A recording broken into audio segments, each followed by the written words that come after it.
Hello বন্ধুরা, তোমরা সবাই কেমন আছো? তো বন্ধুরা, আশা করি তোমরা সবাই ভালো আছো। শুক্লাস বেঙ্গলি বানাতে সবাইকে স্বাগত।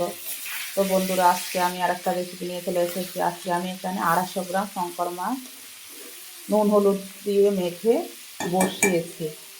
এখন আমি ভেজে রাখা পেঁয়াজ আর টমেটো দিয়ে দিলাম, আর একটু আলুও দিয়ে দিলাম।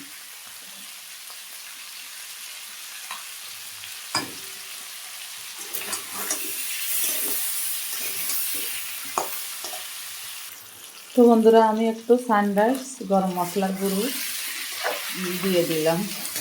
আমি একটু শুকনো শুকনো করবো, হালকা একটু জল দিয়ে দেবো।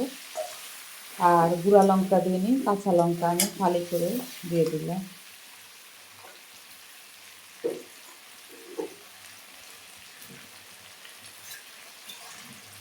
এই যে একটু জল দিয়ে দিলাম, গামাটা চামচ।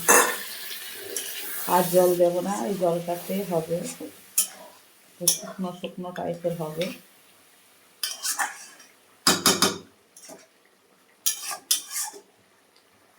তো বন্ধুরা, একদম কষা কষা হয়ে গেছে।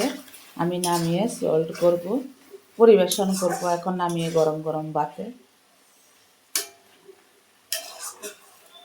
ভালো লাগলে like, share, comment, subscribe, notification করে দিও।